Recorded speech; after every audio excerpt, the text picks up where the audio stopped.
با مهاجرت ایرانیان در سالهای پس از انقلاب به کشورهای دور و نزدیک و تشکیل زندگی و فعالیت در این کشورها، نیاز به شناخت بیشتر و هر روزه از فرهنگ‌ها و ملل گوناگون و متقابلاً معرفی فرهنگ ایرانی به سایرین موجب شد که افراد در جهت این ارتباط راه‌های گوناگونی را تجربه کنند. ایجاد یک جشنواره سینمایی ایرانی نیز بعد از سالها اقامت در خارج از کشور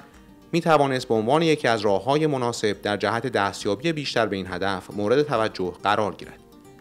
ایده جشنواره سینمایی نور در لس آنجلس نیز به همت سیامک قهرمانی و آنتونی عزیزی در سال 2005 میلادی با این هدف شکل گرفت. The purpose of Noor Iranian Film Festival is to bridge the gap between the Iranian and non-Iranian community through the medium of cinema. At the same time, be able to promote Iranian American talent in Hollywood.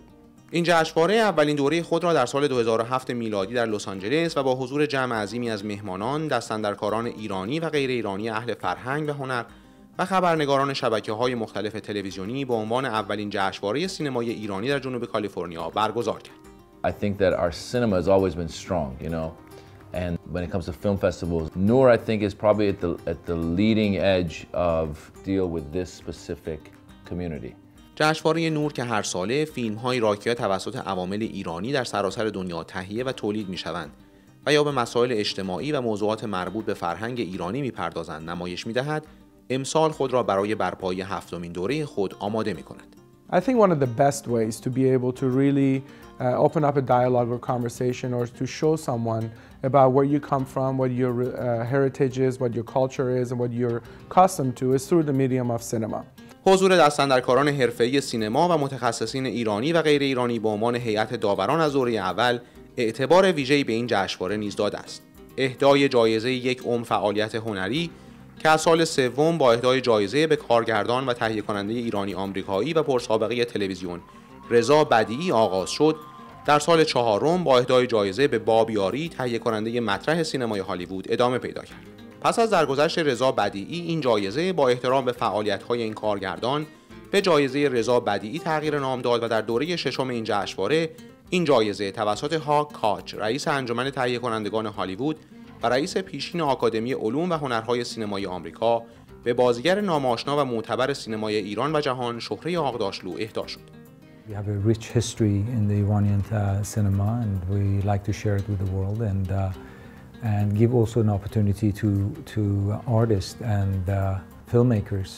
to have a platform so they can really showcase their work.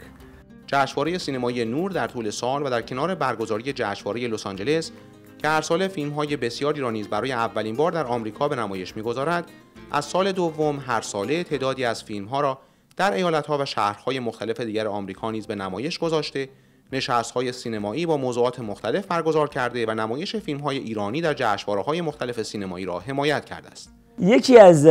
جذابیت‌های به خصوص فستیوال نور اینه که ایرانی‌های کشورهای مختلف با هم میتونن کارهای هنریشون رو در میون بذارن. ایرانی که از یک کشور اروپایی میاد، ایرانی که در یک کشور آسیایی زندگی میکنه، خب اینا هم هر کدوم در یک محیط به خصوصی کار هنری رو شروع کردن و دیدهای به خصوصی به مسائل اجتماعی دارن. من لذت میبرم از دیدن همکاری اینها در محیط فستیوال نور با هم. فیلم‌های جشنواره امسال توسط کاترین دنت، بازیگر و کارگردان آمریکایی، مهناز افشار، بازیگر ایرانی و امید ابتهی، بازیگر ایرانی آمریکایی داوری می‌شوند.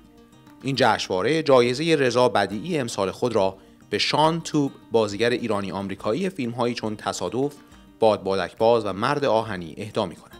هر نوع فعالیتی که در جامعه ما ریشه میگیره و یا شکوفا میشه، بیش از هر چیز نیاز به حمایت و پشتیبانی ما داره، چه از نظر مالی، چه از نظر همراهی و چه از نظر حضور دائم. در جشنواره نور هر سه اینها لازمه و جامعه ایرانی اگر که از هر جنبه‌ای به جشنواره نور کمک بکنه حتما پشیمون نمیشه و دستاوردش رو و نتیجهش رو به خوبی خواهد دید. جشنواره نور که از امسال زیر پوشش بنیاد غیرانتفاعی انلایت کار خود را ادامه می‌دهد، امیدوار است که بتواند هر ساله پذیرای فیلم‌های بیشتری از ایرانیان سراسر دنیا باشد